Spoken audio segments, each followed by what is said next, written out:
அனைவருக்கும் வணக்கம். Previous year கொஸ்டினை நம்ம டாபிக் வைஸ் பார்த்துட்ருக்கோம். இன்றைக்கி நீதி கட்சிக்கான ப்ரீவியஸ் இயர் கொஸ்டின்ஸ் தான் பார்க்க போகிறோம். இதுவரை நீதி கட்சியை பற்றி கேட்கப்பட்டுள்ள அனைத்து கேள்விகளையும் இந்த ஒரே வீடியோவில் நம்ம பார்த்து முடிக்கலாம். நீங்கள் ஒரு டெஸ்ட் போல் ப்ராக்டிஸ் பண்ணலாம். ஏன்னா எந்த ஒரு கேள்விக்குமே நம்ம இங்கே ஆன்சர் டிக் பண்ணலை. நீங்கள் ப்ராப்பராக எப்படி ஒரு டெஸ்ட் எழுதுவீங்களோ அதே போல் ப்ராக்டிஸ் பண்ணலாம். சரி, வாங்க போகலாம். அதுக்கு முன்னாடி இந்த வீடியோக்கு ஒரு லைக் போட்டு சேனலையும் ஃபாலோ பண்ணிவிட்டு வந்துடுங்க. சரி, வாங்க.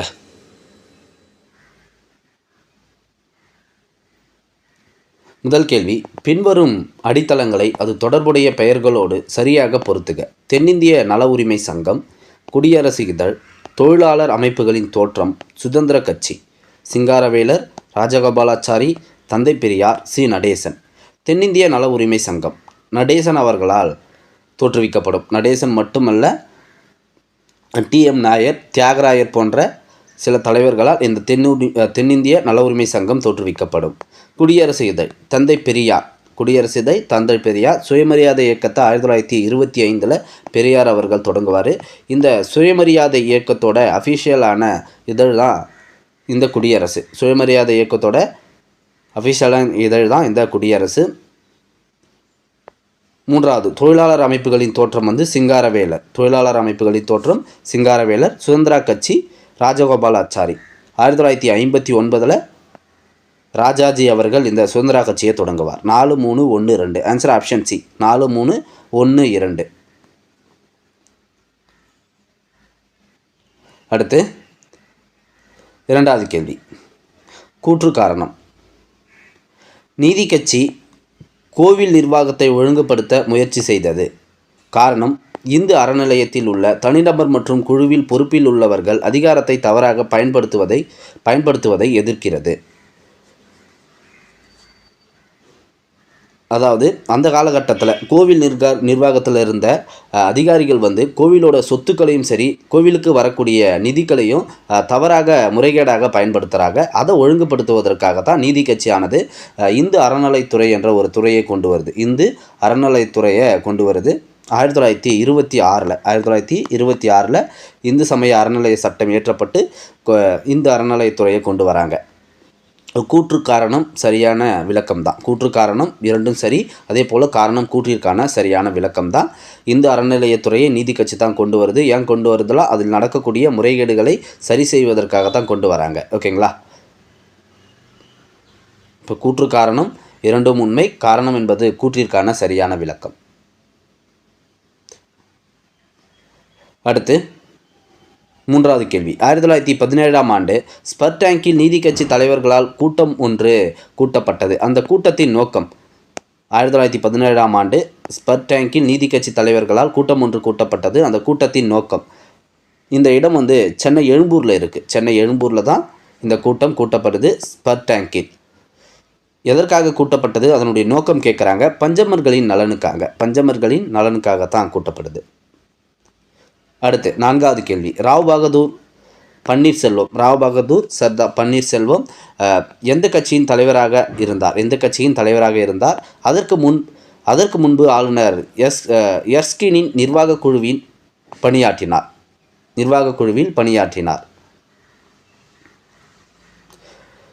ராவ் பகதூர் பன்னீர்செல்வம் எந்த கட்சியினுடைய தலைவராக இருந்தார்? நீதி கட்சி. ஆன்சர் ஆப்ஷன் சி, நீதி கட்சியினுடைய தலைவராக இருந்திருப்பாங்க. அடுத்த ஐந்தாவது கேள்வி, தென்னிந்திய நல உரிமை சங்கம் பிற்காலத்தில் டேஸ் என அறியப்பட்டது.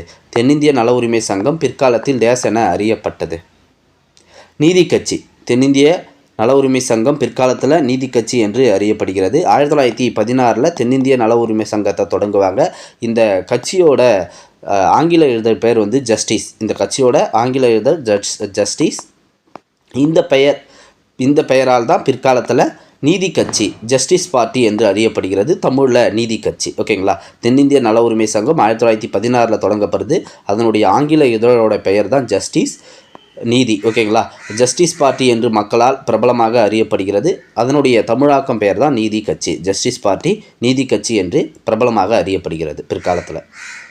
இப்படி தான் நீதி கட்சி உருவாகுது. அடுத்து ஆறாவது, 1944 சேலத்தில் நடைபெற்ற நீதி கட்சி மாநாட்டை தலைமை தாங்கி நடத்தியவர் யார்? 1944 சேலத்தில் நடைபெற்ற நீதி கட்சி மாநாட்டை தலைமை தாங்கி நடத்தியவர் யார்? தந்தை பெரியார் ஈவே ராமசாமி அவர்கள் தான் 1944 சேலத்தில் மாநாட்டை கூட்டுறாங்க. அந்த மாநாட்டில் அண்ணா அவர்கள் ஒரு முக்கியமான தீர்மானத்தை கொண்டு வராரு. என்னென்னா, நீதி கட்சி திராவிடர் கழகம் என்று மாற்றப்படும். நீதி கட்சி திராவிடர் கழகம் என்று பெயர் மாற்றம் செய்யப்படுகிறது. சேலத்தில் நடைபெற்ற மாநாட்டின் தலைமை தாங்கியவர் யாருன்னு தான் கேட்குறாங்க. ராமசாமி அவர்கள், ஈவே ராமசாமி, தந்தை பெரியார் அவர்கள். எந்த ஆண்டுன்னு பார்த்துக்கங்க, 1944. எந்த இடம்னா சேலம். இங்கே அண்ணா அவர்கள் ஒரு தீர்மானத்தை கொண்டு வராரு. நீதி கட்சி திராவிடர் கழகம் என்று பெயர் மாற்றக்கூடிய அந்த தீர்மானத்தை கொண்டு வராரு. அடுத்து 7வது கேள்வி. பிராமணர் அல்லாதோர் பிரகடனம் வெளியிடப்பட்ட ஆண்டு. பிராமணர் அல்லாதோர் பிரகடனம் வெளியிடப்பட்ட ஆண்டு. நான் பிராமின் மேனிஃபெஸ்டோ. 1916 வெளியிடுறாங்க. 1916 வெளியிடுறாங்க. பிடி தியாகராயர் தான் வெளியிடுறார். பிடி தியாகராயர் 1916 டிசம்பர் மாதத்தில் வெளியிடப்படுகிறது. மாதம் கேட்டாங்கன்னா டிசம்பர். யார் வெளியிட்டதுன்னா பிடி தியாகராயர். 8வது கேள்வி. முதலமைச்சர் சுப்பராயன் தலைமையில் 3வது முறையாக நீதி கட்சி ஆட்சி அமைத்த போது சுதந்திர அமைச்சரவையில் முதல் பெண் சபாநாயகர் யார்? முதலமைச்சர் சுப்பராயன் தலைமையில் 3வது முறையாக ஆட்சி அமைத்த போது சுதந்திர அமைச்சரவையில் முதல் பெண் சபாநாயகர் யாருன்னு கேட்குறாங்க. முத்துலட்சுமி ரெட்டியா, ருக்மணி லட்சுமிபதியா, சரோஜினி நாயுடா, அன்னி பெசண்டா? முத்துலட்சுமி ரெட்டி தான் முதல் பெண் சபாநாயகர். நல்லா நோட் பண்ணுங்கள். முதல் பெண் சபாநாயகர்னு கொடுத்துருக்காங்க. அதான் முதல் பெண் துணை சபாநாயகர்.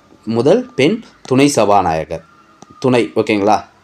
துணை சபாநாயகர். அதே போல் சட்டமன்றத்திற்கு தேர்ந்தெடுக்கப்பட்ட முதல் பெண்ணும் முத்துலட்சுமி ரெட்டி தான். இந்தியாவின் முதல் பெண் மருத்துவரும் முத்துலட்சுமி ரெட்டி தான். சட்டமன்றத்துக்கு தேர்ந்தெடுக்கப்பட்ட முதல் பெண்ணும் முத்துலட்சுமி ரெட்டி தான். சட்டமன்றத்துக்கு தேர்ந்தெடுக்கப்படுறாங்கல்ல, அது மேலவையா கீழவைன்னு கேட்டாங்கன்னா மேலவை, கீழவை அல்ல. ஓகேங்களா? மேலவையில் தான் தேர்ந்தெடுக்கப்படுறாங்க, கீழவையில் அல்ல. இப்போ நான் சொன்ன பாயிண்ட்லாம் நோட் பண்ணுங்கள். முதல் பெண் சபாநாயகர் அல்ல, முதல் பெண் துணை சபாநாயகர். அதே போல் சட்டமன்றத்துக்கு தேர்ந்தெடுக்கப்பட்ட முதல் பெண் முத்துலட்சுமி ரெட்டி தான். ஆனால் மேலவையா கீழவைன்னு கேட்டாங்கன்னா மேலவை தான். கீழவைன்னு கொடுத்துருந்தா அது தப்பு. ஓகேங்களா? கீழவை அல்ல, மேலவைக்கு தான் தேர்ந்தெடுக்கப்படுறாங்க. இந்தியாவின் முதல் பெண் மருத்துவரும் டாக்டர் முத்துலட்சுமி ரெட்டி அம்மையார் தான். 9வது கேள்வி. நீதி கட்சியின் முதல் மாநாடு எங்கு நடைபெற்றது? நீதி கட்சியின் முதல் மாநாடு எங்கு நடைபெற்றது? கோயம்புத்தூர். எங்கே நடைபெறும்னா கோயம்புத்தூரில் நடைபெறும். 1917 ஆகஸ்ட் மாதத்தில் இந்த மாநாடு நடைபெறும் கோயம்புத்தூரில். அடுத்து 10வது கேள்வி. நீதி கட்சியை பொறுத்தமட்டில் எந்த கூற்றெல்லாம் சரியானவை? நீதி கட்சி சமயங்களுக்கான மானியங்களில் நடைபெறக்கூடிய ஊழலை முடிவிற்கு கொண்டு வர முற்பட்டது. பின்தங்கிய வகுப்பினருக்கு கட்டண சலுகையில் தொடக்க கல்வியை நீட்டித்தது. சிறு தொழில்களுக்கு கடன் வழங்கியது. முஸ்லிம்களுக்கான தனி ஒதுக்கீட்டை கோரியது. இதில் எது சரின்னு கேட்டிருக்காங்க. நீதி கட்சி சமயங்களுக்கான மானியங்களில் நடைபெறக்கூடிய ஊழலை முடிவிற்கு கொண்டு வர முற்பட்டது. சரியா? எஸ். இந்து சமய அறநிலையத்துறையை அதற்காக தான் கொண்டு வராங்க. சரி. பின்தங்கிய வகுப்பினருக்கு, ஆமாம், பின்தங்கிய வகுப்பினருக்கு கட்டண சலுகையில் தொடக்க கல்வியை நீட்டது. இதுவும் சரி. சிறு தொழில்களுக்கு கடன் வழங்கியது இல்லை. முஸ்லீம்களுக்கு தனி இடஒதுக்கீட்டை கோரியதும் இதுவும் இல்லை. ஓகேங்களா? அப்போ 1, 2 சரி. 1, 2 சரி. Answer option C. Answer option C. 11வது கேள்வி. அடுத்து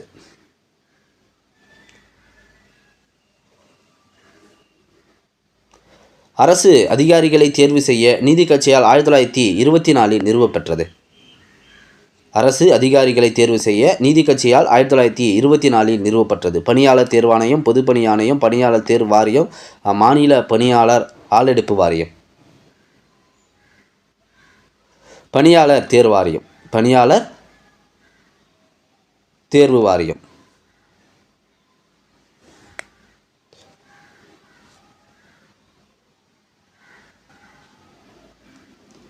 ஆன்சர் ஆப்ஷன் சி. பணியாளர் தேர்வாணையம். ஆப்ஷன் பாருங்கள், எல்லாமே ஒரே போல் இருக்குது. சரியான ஆன்சர் பணியாளர் தேர்வாணையம். 1924 நீதி கட்சி தான் இதையும் கொண்டு வருது. நீதி கட்சி தான் இதையும் கொண்டு வருது. 1929 பொதுப்பணி ஆணையமாக மாற்றப்படுது. அது 1929. ஓகேங்களா? அப்போது இந்த பணியாளர் தேர்வாணையத்தை கொண்டு வருதும் நீதி கட்சி தான். 1924 கொண்டு வருது.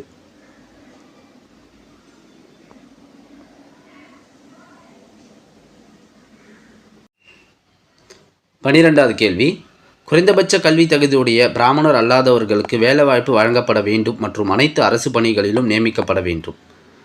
காரணம் பாருங்கள், கூற்று காரணம் கேள்வி. காரணம் பாருங்கள், வகுப்புவாத பிரதிநிதித்துவ ஆணை 1921 நிறைவேற்றப்பட்டது. கூற்று சரியான கூற்று சரிதான். அதே போல் காரணமும் சரிதான். 1921 வகுப்புவாத பிரதிநிதித்துவ ஆணை நிறைவேற்றப்பட்டது. அப்போ கூற்று காரணம் சரி, காரணம் கூற்றிற்கான சரியான விளக்கம். Answer option B. அடுத்து பொறுத்துக்க பார்க்கலாம். பிரம்ம சமாஜம் இயக்கம் சீர்திருத்தவாதி. பிரம்ம சமாஜம், SNTP நீதி கட்சி, சுயமரியாதை இயக்கம். நடேசன், ஈவே ராமசாமி, ஸ்ரீ நாராயணகுரு, ராஜாராம் மோகன் ராய். பிரம்ம சமாஜத்தை தோற்றுவித்தவர் யார்? ராஜாராம் மோகன் ராய் அவர்கள் தோற்றுவிப்பார். 1928 ஆகஸ்ட் 20 பிரம்ம சமாஜம் கல்கத்தாவில் ராஜாராம் மோகன் ராய் அவர்களால் தோற்றுவிக்கப்படும். நான் சொல்ல எக்ஸ்ட்ரா பாயிண்ட் நோட் பண்ணிக்கோங்க. அடுத்து SNTP என்பது ஸ்ரீ நாராயண தர்ம பரிபாலன யோகம். SNTPனா என்னன்னு கேட்டாங்கன்னா ஸ்ரீ நாராயண தர்ம பரிபாலன யோகம். இது ஸ்ரீ நாராயண குருவால் தோற்றுவிக்கப்படும். 1903 கேரளாவில் இது தொடங்குறாங்க. இந்த அமைப்பை கேரளாவில் தொடங்குறாரு. ஓகேங்களா. அதுக்கடுத்து நீதி கட்சி நடேசன் அவர்களால் இந்த நீதி கட்சி தொடங்கும். நடேசன் மட்டும் அல்ல, இன்னும் ஒரு முக்கியமான 2 பேர் இருப்பாங்க. அது யார்? அந்த 2 பேர் யாருன்னு கமெண்டில் சொல்லுங்கள். நீதி கட்சியின் 3 தூண்கள் சொல்லுவாங்க. நடேசன், PT தியாகராயர், இன்னொரு நபர் யாருன்னு சொல்லுங்கள். சுயமரியாதை இயக்கம் தந்தை பெரியார் அவர்களால் சுயமரியாதை இயக்கம் தோற்றுவிக்கப்படும். 1925 இந்த சுயமரியாதை இயக்கத்தை தந்தை பெரியார் அவர்கள் தொடங்குறாரு.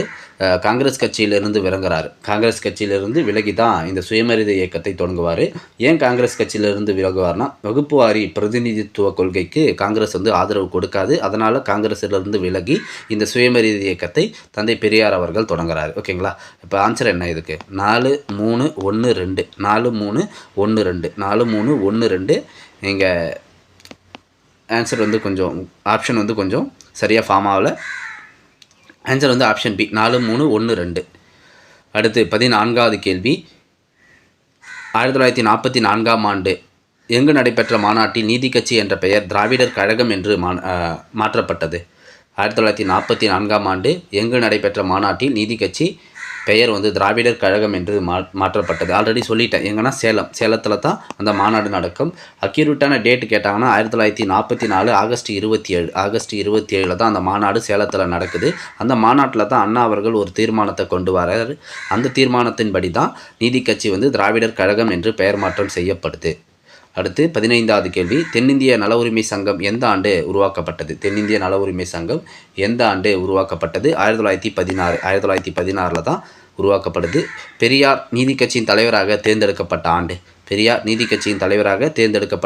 1938.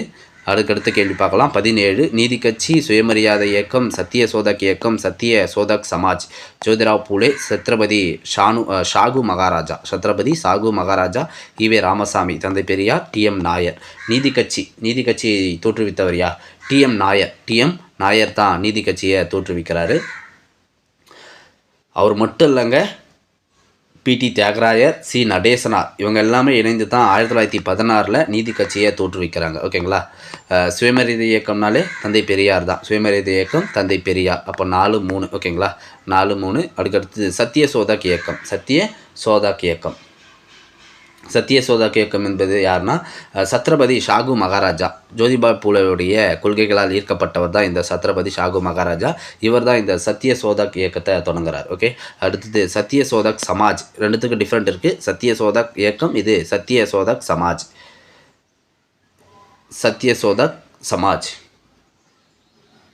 இது யாருன்னா ஜோதிராவ் பூலே. ஜோதிராவ் பூலே. அப்போது 4-3. ஆன்சர் என்ன இருக்குது? 4-3-2-1 ஜோதிராவ் பூலே. அதாவது உண்மையை தேடுபவர் சங்கம் சொல்லுவாங்க. இந்த சத்திய சோதக் சமாஜை உண்மையை தேடுபவர் சங்கம் சொல்லுவாங்க. 1873 செப்டம்பர் 24 தோற்றுவிச்சிருக்காங்க. 1873 செப்டம்பர் 24 உண்மையை தேடுபவர் சங்கம். அதான் சத்திய சோதக் சமாஜ். 4-3-2-1 4-3-2-1. அடுத்தடுத்து 18வது கேள்வி, கீழ்கண்டவற்றில் ஒன்று மற்றும் நீதி கட்சியின் சாதனை அல்ல. கீழ்கண்டவற்றில் ஒன்று மற்றும் நீதி கட்சியின் சாதனை அல்ல. 1921-22ஆம் ஆண்டின் வகுப்புவாத அரசாணைகளை நிறைவேற்றியது. அரசு பணியாளர் தேர்வாணையம் உருவாக்கப்பட்டது. பெண்களுக்கு வாக்குரிமை வழங்கப்பட்டது. ஒத்துழைமை இயக்கம். எது மட்டும் நீதி கட்சியின் சாதனை அல்ல? ஒத்துழைமை இயக்கம். ஒத்துழைமை இயக்கம் என்பது நீதி கட்சியின் சாதனை அல்ல. காந்தியடிகளுடைய தொடர்புடையது தான் இந்த ஒத்துழைமை இயக்கம். 1920-22. ஓகே, இது ஆண்டு சரி. ஓகேங்களா, 1920-22 இந்த ஒத்துழைமை இயக்கம் இது காந்தியடிகளோட தொடர்புடையது. 1921-22ஆம் ஆண்டின் வகுப்புவாத அரசாணை நிறைவேற்றப்பட்டது. சரியானா? சரிதான். ஓகேங்களா, இது சரிதான். அரசு பணியாளர் தேர்வாணையம் உருவாக்கப்பட்டது. இதுவும் சரி. 1924 உருவாக்கப்படும். இது 1929 பொதுப்பணி ஆணையமாக மாறும். இந்தியாவின் முதல் பொதுப்பணி ஆணையம் இதுதான். ஓகேங்களா, அதுக்கடுத்தது பெண்களுக்கு வாக்குரிமை கொடுக்கப்பட்டது. இதுவும் நீதி கட்சியினுடைய சாதனை தான். இது 1921 வாக்குரிமை கொடுத்தாங்க. நீதி கட்சியினுடைய சாதனை தான். ரொம்ப முக்கியமான ஒரு பாயிண்ட் இது. பெண்களுக்கு வாக்குரிமை 1921. அப்போது ஆப்ஷன் டி மட்டும்தான் நீதி கட்சியின் சாதனை அல்ல. அடுத்து போலாமா? ஜஸ்டிஸ் கட்சியின் முந்தைய பெயர்.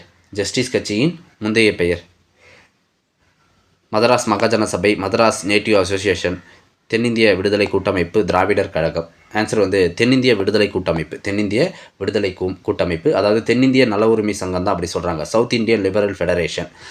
இந்த பேர் பாருங்கள், ஒரே போல தான் இருக்கும். ஓகேங்களா, தென்னிந்திய விடுதலை கூட்டமைப்புனாலும் தென்னிந்திய நல உரிமை சங்கம், சவுத் இந்தியன் லிபரல் ஃபெடரேஷன் இங்கிலீஷில் SILFன்னு சொல்லுவாங்க. SILF. ஓகேங்களா, 1916 நவம்பர் 20 மதராஸ் மாகாணத்தில் விக்டோரியா பொது அரங்கில் தான் அந்த கூட்டம் நடைபெறுது. ஒரு 30 தலைவர்கள் அந்த கூட்டத்தில் கலந்து கொள்கிறாங்க. அங்கே தான் இந்த தென்னிந்திய விடுதலை கூட்டமைப்பு, ஜஸ்டிஸ் கட்சியின் முந்தைய பேர் தான் இந்த தென்னிந்திய விடுதலை கூட்டமைப்பு. இந்த அமைப்பு தான் தொடங்குறாங்க. ஓகேங்களா, எங்கன்னா விக்டோரியா அரங்கில் ஒரு 30 பேர் அந்த கூட்டத்தில் கலந்து கொண்டு தென்னிந்திய விடுதலை கூட்டமைப்பு, தென்னிந்திய நல உரிமை சங்கம் தொடங்கப்படுகிறது.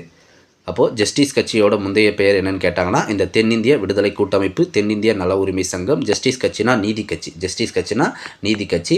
இந்த தென்னிந்திய நல உரிமை சங்கம் ஆங்கிலத்தில் ஒரு இதழை வெளிவிடும். அது ஜஸ்டிஸ். 3 மொழியில் வெளியிடுவாங்க: தமிழ், தெலுங்கு, ஆங்கிலம். தமிழுக்கான இதழ் பெயர் என்ன, தெலுங்குக்கான இதழ் பெயர் என்னன்னு சொல்லுங்கள். ஆங்கிலத்தில் ஜஸ்டிஸ். ஆங்கிலத்தில் ஜஸ்டிஸ். இதுதான் பிற்காலத்தில் ஜஸ்டிஸ் பார்ட்டி என்று மாறுது. தமிழில் நீதி கட்சி. தமிழில் நீதி கட்சி. இதை தான் இங்கே கேட்டிருக்காங்க. ஜஸ்டிஸ் கட்சியின் முந்தைய பெயர் தென்னிந்திய விடுதலை கூட்டமைப்பு, தென்னிந்திய நல உரிமை சங்கம். 1916 நவம்பர் 20. ஓகே, தெளிவாக புரிஞ்சிருக்குன்னு நினைக்கிறேன். அடுத்து, சென்னை மாகாணத்தின் நீதி கட்சியின் முதல் அமைச்சராக இருந்தவர்.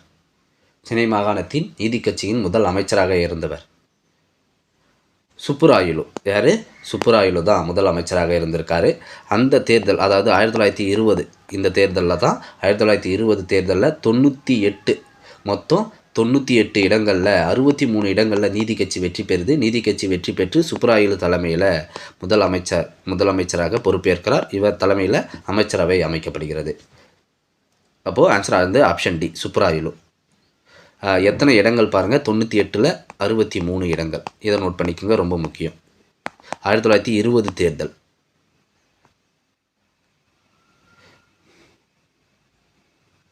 அடுத்து, நீதி கட்சியை உருவாக்கியவர். நீதி கட்சியை உருவாக்கியவர் இங்கே பாருங்கள்: TM நாயர், பி சுப்பராயன், குமாரசாமி ராஜா, சத்தியமூர்த்தி. இங்கே நம்மளுக்கு 3 பேர் சொன்னேன். நீதி கட்சியை உருவாக்கிய முக்கியமான 3 பேர் TM Nair, sir PT Thyagarayar, C Natesanar. இவங்க தான் 3 பேர் தான் ரொம்ப முக்கியமானவர்கள். இதில் ஆப்ஷனில் நம்மளுக்கு TM நாயர் தான் இருக்குது. அப்போ TM நாயரை டிக் பண்ணிடலாம். ஓகே, இப்போ TM நாயரை டிக் பண்ணிடலாம். வேறு சில இடங்களில் PT தியாகராஜர் கொடுக்கலாம், சி நடேசனார் கொடுக்கலாம். இந்த 3 பேருமே இந்த நீதி கட்சி உருவாவதற்கு முக்கிய காரணமாக இருந்தவர்கள். தென்னிந்திய நல உரிமை சங்கம் தான் நீதி கட்சியாக மாறுது. ஓகேங்களா, ஜஸ்டிஸ் பார்ட்டி என்ற ஆங்கில பெயர் தான் அந்த நீதி கட்சி என்ற பெயர் மாற்றத்துக்கு காரணம். தெளிவாக புரியும்னு நினைக்கிறேன். புரியலாம் கமெண்டில் சொல்லுங்கள். அடுத்த கேள்வி போகலாம். 22வது கேள்வி, கீழ்கண்டவற்றுள் எது உண்மையான கூற்று அல்லன்னு கேட்டிருக்காங்க. சட்டமேலவையில் நீதி கட்சி 98க்கு 63 இடங்களில் வென்றது. நீதி கட்சி வந்து 98க்கு 63 இடங்களில் வென்றது. ஆல்ரெடி நான் இதை சொன்னேன் இப்போ தான். அடுத்து பாருங்கள் பி, சென்னை மாகாணத்தில் சுப்பராயன் முதலமைச்சர் ஆனார். சி பாருங்கள், 1919ஆம் ஆண்டு சட்டத்தின் அடிப்படையில் தேர்தல் நடைபெற்றது. டி, 1920ஆம் ஆண்டு தேர்தலில் நீதி கட்சி காங்கிரஸ் கட்சியை முழுமையாக தோற்கடித்தது. இதில் எது தவறுன்னு கேட்டிருக்காங்க. ஒரு 2 இடத்துல தப்பு இருக்குங்க. சட்டமேலவையில் நீதி கட்சி 98ல் 63 இடங்களை வென்றது. இது சரியானா? இது சரிதான். ஓகேங்களா, முதல் கூற்று கிளியராக சரி. இரண்டாவது பாருங்கள், சென்னை மாகாணத்தின் சுப்பராயன் முதலமைச்சராக ஆனார். இது சரியானா? தப்பு. சுப்பராயன் என்பவர் வந்து 1926ல் அமைச்சரவையை அமைக்கிறாரு. இவர் ஒரு சுயேட்சை வேட்பாளர். காங்கிரஸோட ஆதரவோட இவர் முதலமைச்சராக பதவியேற்பார். சுப்புராயலுன்னு வரணும். இவர் தான் முதலமைச்சர். ஆனால் சுப்புராயனும் முதலமைச்சராக இருந்திருக்காரு. இதில் தவறு இருக்குது. அதே போல் 1919ஆம் ஆண்டு சட்டத்தின் அடிப்படையில் தேர்தல் நடைபெற்றது. இது சரிதான். மேண்டகு சமஸ் போர்டு சட்டத்தின் அடிப்படையில் தான் தேர்தல் நடக்கும் 1920. இந்த தேர்தலில் நீதி கட்சி காங்கிரஸ் கட்சியை முழுமையாக தோற்கடித்ததுன்னு சொல்லியிருக்காங்கள்ல, இது தவறு. ஏன்னா காங்கிரஸ் வந்து அந்த தேர்தலையே புறக்கணிக்கும். நீதி கட்சி வந்து வெற்றி பெறுது. ஆனால் காங்கிரஸ் வந்து நீதி கட்சி வந்து காங்கிரஸை தோற்கடித்ததுன்னு கொடுத்துருக்காங்க கூற்று. அப்போது கிளியராக இது தப்பு. டி வந்து தப்பு. ஏன்னா காங்கிரஸ் தான் தேர்தலையே பங்கேற்கலையே, புறக்கணிக்குது இல்லை. அப்போது ஆப்ஷன் டி தவறு. அதே போல் ஆப்ஷன் பிலையும் பிழை இருக்குது. ஆனால் நம்ம ஆப்ஷன் டியை வந்து டிக் பண்ணலாம். ஏன்னா இது கிளியராக தப்பு. ஆப்ஷன் பியில் வந்து சுப்பராயன் முதலமைச்சராக இருந்திருக்கான்னு, ஆனால் முதலமைச்சர் அல்ல. அப்போது ஆப்ஷன் டி வந்து நம்ம டிக் பண்ணலாம். அடுத்து 23, நீதி கட்சியின் முக்கியமான நோக்கம் எது? முஸ்லீம் லீக்கு எதிராக போராடுதல் இல்லை. அரசு பணிகளில் பிராமணர் அல்லாதவர்களை பங்கேற்க செய்தல். இது சரி. ஜமீன்தார்களின் சர்வாதிகாரத்திலிருந்து விவசாயிகளை காப்பாற்றுதல். பொது பிரச்சனையை பற்றி விவாதிக்க. ஆன்சர் ஆப்ஷன் பி தான் சரியாக பொருந்தும். அரசு பணிகளில் பிராமணர் அல்லாதவர்களை பங்கேற்க செய்தல்.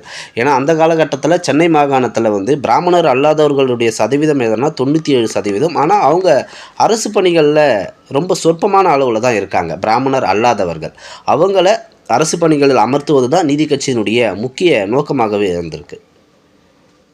மிகப்பெரிய பிரச்சனையாக இருந்தது. 97% மக்கள் வந்து பிராமணர் அல்லாதவராக இருந்திருக்காங்க. ஆனால் அவங்களுடைய பங்களிப்பு வந்து ரொம்ப சொற்பமாக தான் இருக்குது அரசு பணி எல்லா இடத்துலையுமே. அதற்காகத்தான் நீதி கட்சி உருவாக்கப்படுது. 24வது கேள்வி, கூற்று. பிராமணர் அல்லாதோர் ஆங்கிலேய இந்திய ஆட்சியில் அரசு துறைகளில் வேலைக்கு அமர்த்தப்பட்டனர். 1921ஆம் ஆண்டு வகுப்புவாரி பிரதிநிதித்துவ ஆணை நிறைவேற்றப்பட்டமையாகும். இந்த வகுப்புவாரி பிரதிநிதித்துவ ஆணை கம்யூனல் ஜீவோ வந்து எதற்கோசம் போடப்படுது? பிராமணர் அல்லாதவர் வந்து அரசு பணிகளில் அமர்த்துவதற்காக தான் இதை வந்து கொண்டு வராங்க. 1921 செப்டம்பர் 16 இந்த கம்யூனல் ஜீவோ வந்து போடப்படுது. இப்போது கூற்று காரணம் இரண்டும் சரி. கூற்று காரணத்திற்கான சரியான விளக்கம் தான். Answer option C. அடுத்து 25, நீதி கட்சியால் வெளியிடப்பட்ட தமிழ் பத்திரிகை பெயர் குறிப்பிடுக. நீதி கட்சியால் வெளியிடப்பட்ட தமிழ் பத்திரிகை. நீதி கட்சி வந்து 3 பத்திரிகைகளை வெளியிடும் 3 மொழிகளில். தமிழ், ஆங்கிலம், தெலுங்கு 3 மொழிகளில் பத்திரிகையை வெளியிடுகிறது. தமிழில் வந்து திராவிடன் என்ற பெயரில் வெளியிடும். தமிழில் திராவிடன், அதாவது நீதி கட்சியினுடைய கொள்கையை பரப்புவதற்காக தான் இந்த பத்திரிகைகள் வெளியிடப்படும். 3 மொழியில், தமிழ், தெலுங்கு, திராவிடம். தமிழில் திராவிடன் என்ற பெயரில் வெளியிடும். தெலுங்கில் வந்து ஆந்திர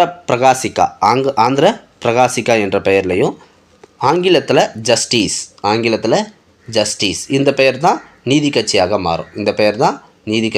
மாறும். ஆங்கிலத்தில் ஜஸ்டிஸ். இப்போ இங்கே என்ன கேள்வி கேட்டிருக்காங்க?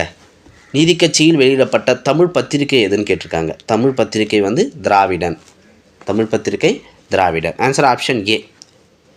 அடுத்து 26வது கேள்வி, தென்னிந்திய விடுதலை இயக்கமானது பின்னாளில் புகழ்மிக்க டேஷ் என அழைக்கப்பட்டது.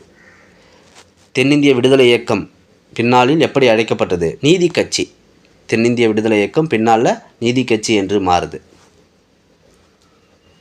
சவுத் இந்தியன் லிபரல் ஃபெடரேஷன், தென்னிந்திய நல உரிமை சங்கம், தென்னிந்திய விடுதலை இயக்கம், இதெல்லாமே ஒரே போல் நேம் தான். ஓகேங்களா, நீதி கட்சியை தான் குறிக்கும். அடுத்து 27.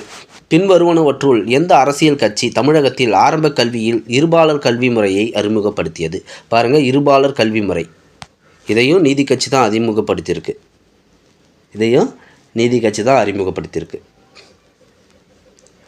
ஆண்கள் பெண்கள், அதாவது சிறுவர் சிறுமியர் இணைந்து கற்கக்கூடிய அந்த இருபாலர் கல்வி முறையை நீதி கட்சி தான் முதன்முறையாக அறிமுகப்படுத்தியிருக்கு தமிழகத்தில். அப்போது அதற்கு முன்ன காலகட்டத்திலலாம் பாருங்கள், அதற்கு முன்பு இருந்த காலகட்டத்திலலாம் படிப்போட நிலைமையும் பிராமணர் அல்லாதவர்களுடைய நிலைமையும் எப்படி இருந்திருக்குன்னு. 28. கீழ்காணும் நாளேடுகளில் நீதி கட்சிகளுடன் தொடர்புடைய நாளேடுகள் எவை? நீதி கட்சியோடைய தொடர்புடையது ஜஸ்டிஸ், திராவிடர், ஆந்திர பிரகாசா, புரட்சி. ஆல்ரெடி சொல்லிட்டார். ஜஸ்டிஸ் ஆங்கில பத்திரிகை, திராவிடன் தமிழ் பத்திரிகை, ஆந்திர பிரகாசா தெலுங்கு பத்திரிகை. நீதி கட்சியோட பத்திரிகை இது. புரட்சி என்பது இல்லை. புரட்சி என்பது பெரியாருடைய சுயமரியாதை இயக்க பத்திரிகை. தான் இந்த புரட்சி. அப்போது இதற்கான ஆன்சர் என்ன? 1, 2, 3. Answer option C.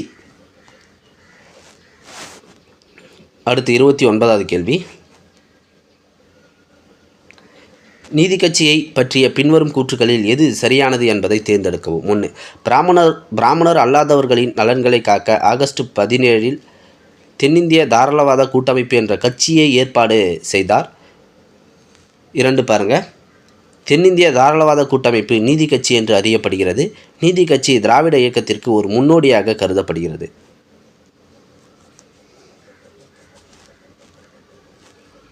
நல்லா பாருங்கள், பிராமணர் அல்லாதவர்களின் நலன்களை காக்க ஆகஸ்ட் 17 தென்னிந்திய தாராளவாத கூட்டமைப்பு என்ற கட்சியை ஏற்பாடு செய்தார். சரிதான். ஓகேங்களா, தென்னிந்திய தாராளவாத கூட்டமைப்பு நீதி கட்சி என்று அறியப்படுகிறது. இதுவும் சரிதான்.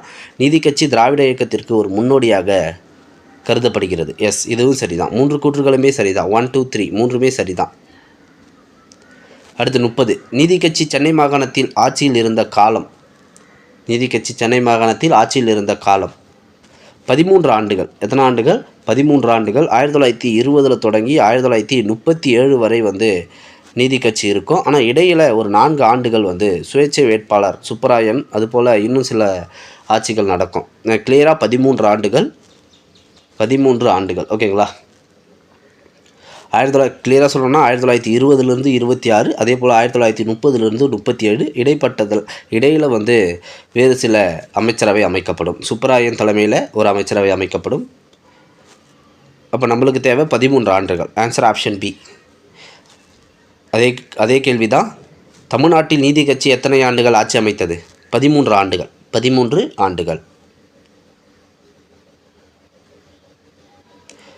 32 பாருங்கள். நீதி கட்சியானது திராவிடர் கழகமாக எந்த இடத்தில் நடந்த மாநாட்டில் மாற்றப்பட்டது? சேலம். எந்த இடம்? சேலத்தில் நடந்த மாநாட்டில் தான் நீதி கட்சி திராவிடர் கழகம் என்று பெயர் மாற்றம் செய்யப்படுது. ரிப்பீட்டட் கொஸ்டின் இதுவும். அடுத்து 33வது கேள்வி. கீழ்கண்டவற்றுள் நீதி கட்சியின் உண்மையான பணிகள் எது? 1. பொதுப்பணிகளில் திராவிட மக்களுக்கு பிரதிநிதித்துவம் கொடுப்பது. 2. மாவட்ட நீதிபதிகளை நியமிக்கும் பொறுப்பை அரசாங்கமே ஏற்றுக்கொண்டது. 3. புறம்போக்கு நிலங்களை மக்களுக்கு ஒதுக்கீடு செய்யாமல் இருந்தது. நீதி கட்சியினுடைய பணிகள் கேட்டிருக்காங்க. பொதுப்பணிகளில் திராவிட மக்களுக்கு பிரதிநிதித்துவம் கொடுப்பது, இது சரிதான். ஓகேங்களா, இது சரிதான். திராவிட மக்கள் என்பது யாரை குறிக்கினா பிராமணர் அல்லாத மக்களை தான் திராவிடர் மக்கள்னு சொல்லுவாங்க. பிராமணர் அல்லாத மக்களை இங்கே திராவிட மக்கள்னு மென்ஷன் பண்ணுறாங்க. பொதுப்பணிகளில் அவங்களுக்கு பிரதிநிதித்துவம் கொடுப்பது, இது சரிதான். மாவட்ட நீதிபதிகளை நியமிக்கும் பொறுப்பை அரசாங்கமே ஏற்றுக்கொண்டது. அதுக்கு முன்னாடி மாவட்ட நீதிபதிகளை உயர்நீதிமன்றம் நியமித்திருந்தது. அதை அரசாங்கமே ஏற்றுக்கொண்டது, இதுவும் சரிதான். புறம்போக்கு நிலங்களை மக்களுக்கு ஒதுக்கீடு செய்யாமல் இருந்தது, இது தப்பு. புறம்போக்கு நிலங்களை மக்களுக்கு ஒதுக்கீடு செய்தது, பட்டா கொடுத்தது, இதெல்லாமே நீதி கட்சி செய்தது. அப்போ இது தப்பு. 1, 2 சரி. 1, 2 சரியானது. அடுத்து 34. எந்த அமைப்பு பின்னர் நீதி கட்சியாக மாறியது? ரிப்பீட்டட் கொஸ்டின் தான். மெட்ராஸ் திராவிட சங்கம், மெட்ராஸ் ஒருங்கிணைந்த கூட்டமைப்பு, பிராமணர் அல்லாதர் இயக்கம், தென்னிந்திய தாராளவாத கூட்டமைப்பு. இதில் எது? தென்னிந்திய தாராளவாத கூட்டமைப்பு, south Indian liberal federation. South Indian liberal federation தான் நீதி கட்சியாக மாறுது. தென்னிந்திய தாராளவாத கூட்டமைப்பு, தென்னிந்திய நல உரிமை சங்கம், இந்த நேமில் வரும். இந்த 2 நேம்கள்லையும் மாறி மாறி வருது பாருங்கள். அடுத்து தென்னிந்திய நல உரிமை சங்கம் பிற்காலத்தில் கீழ்கண்ட பெயரில் அறியப்பட்டது.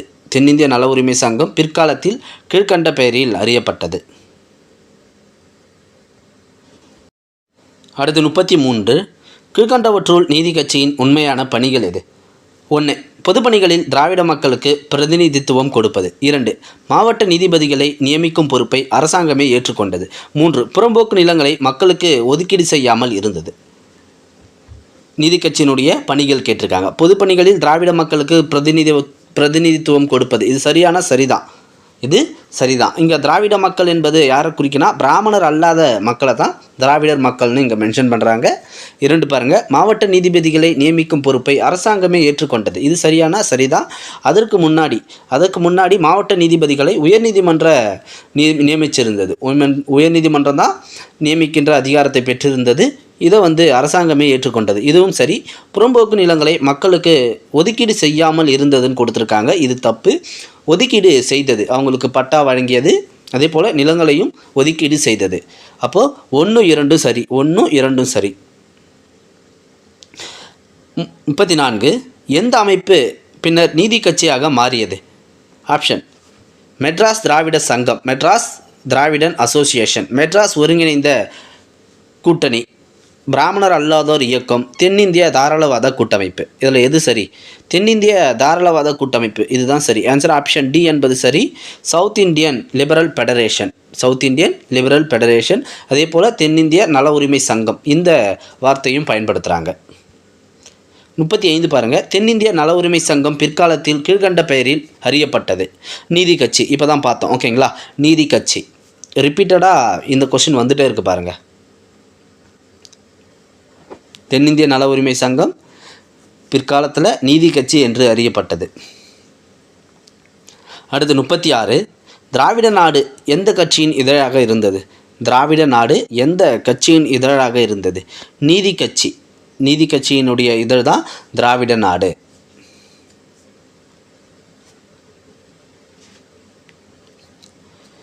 அடுத்து 37.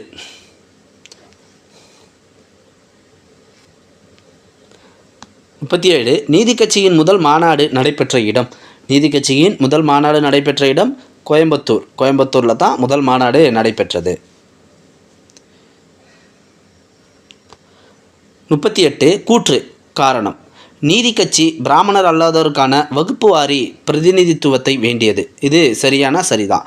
காரணம், பெரியாரின் வேண்டுதலான வகுப்புவாத பிரதிநிதித்துவம் காங்கிரஸால் நிராகரிக்கப்பட்ட காரணத்தினால் பெரியார் காங்கிரஸிலிருந்து விலகினார்.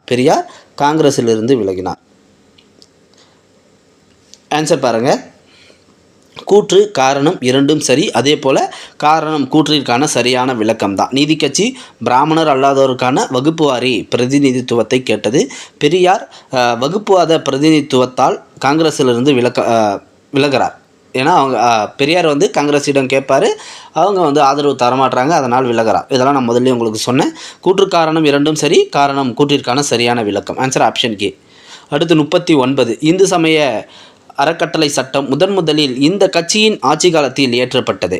நீதி கட்சி ரிப்பீட் ஆகுது பாருங்கள், ஓகேங்களா? இதெல்லாம் நம்ம ஆல்ரெடி பார்த்த கொஷின்ஸ் தான். கொஷின்ஸை மட்டும் சின்ன வார்த்தைகளால் சேஞ்ச் பண்ணியிருக்காங்க, அவ்வளோதான். இந்து சமய அறக்கட்டளை சட்டம் முதலில் எந்த கட்சி ஆட்சி காலத்தில் நிறைவேற்றப்பட்டது? நீதி கட்சி. 1944 நடைபெற்ற எந்த மாநாட்டில் நீதி கட்சி திராவிடர் கழகம் என மாறியது? ஆல்ரெடி பார்த்துட்டோம். 1944 நடைபெற்ற எந்த கட்சி மாநாட்டில் நீதி கட்சி திராவிடர் கழகமாக மாற்றப்பட்டது? சேலம் மாநாட்டில் தான் மாற்றுறாங்க, ஓகேங்களா? அடுத்து 41. பொறுத்துக்க. சுயராஜ்யா, ஜஸ்டிஸ், திராவிடன், நவசக்தி, இதெல்லாமே பத்திரிகைகள், அதனுடைய ஆசிரியர்கள் கேட்குறாங்க. சுயராஜ்யா இதனுடைய ஆசிரியர் டி பிரகாசம் தான் இந்த நாளிதழை தொடங்குறாரு. சுயராஜ்யா நாளிதழ் ஆந்திரா கேசரி என்று அறியப்பட்டவர் தான் இந்த டி பிரகாசம். ஓகேங்களா. அடுத்து வந்து 2. அடுத்து ஜஸ்டிஸ் யாருடைய இது நீதி கட்சி. ஜஸ்டிஸ் வந்து நீதி கட்சியோட பத்திரிகை. டிஎம் நாயர் ஆசிரியராகவும் நடத்துனராகவும் செயல்படுறார். 1. அடுத்து திராவிடன் என்பது இதனுடைய ஆசிரியர்னா பக்தவச்சலம். இது வந்து நீதி கட்சியோட தமிழ் இதழ் தான் இந்த திராவிடன். இதனுடைய பொறுப்பு வந்து இந்த பக்தவச்சலம் கையில் தான் இருக்குது. பக்தவச்சலம் கையில் தான் இந்த திராவிடன் இதழோட பொறுப்பு இருந்திருக்கு. முதலமைச்சர் இவர் வந்து அந்த காலத்துக்கு அதுக்கு அடுத்தது முதலமைச்சராக பணியாற்றியிருக்கார். பக்தவச்சலம் வந்து முதலமைச்சராக பணியாற்றிய ஒரு நபர்.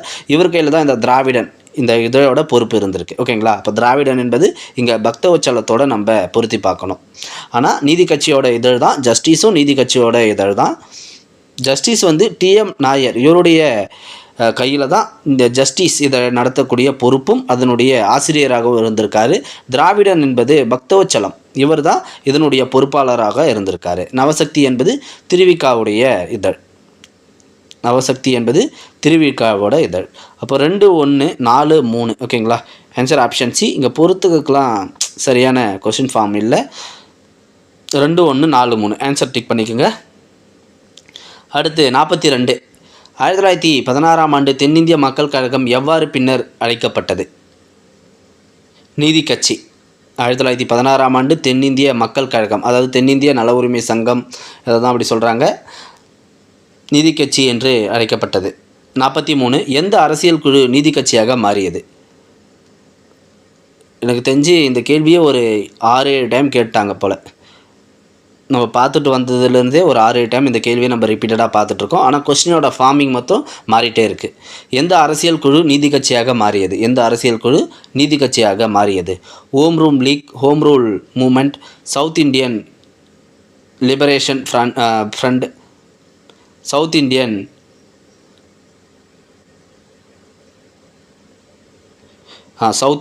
People Association. இதில் எது கேட்குறாங்க? எந்த அரசியல் குழு நீதி கட்சியாக மாறியது? ஆன்சர் ஆப்ஷன் டி தான். சவுத் இண்டியன் பீப்புள் அசோசியேஷன் தான் நீதி கட்சியாக மாறுது. அதுக்கடுத்து நீதி கட்சியை ஏற்படுத்தியவர். 44வது கேள்வி. நீதி கட்சியை ஏற்படுத்தியவர் டிஎம் நாயர். ஓகேங்களா. அதே போல் தியாகராயர், நடேசனார் இவங்கெல்லாம் தான் நீதி கட்சியை உருவாக்குறாங்க. தென்னிந்திய நல உரிமை சங்கத்தை உருவாக்குறாங்க, அது நீதி கட்சியாக மாறுது. அடுத்து 45. தன்னாட்சி இயக்கத்தை நீதி கட்சி எதிர்த்தது.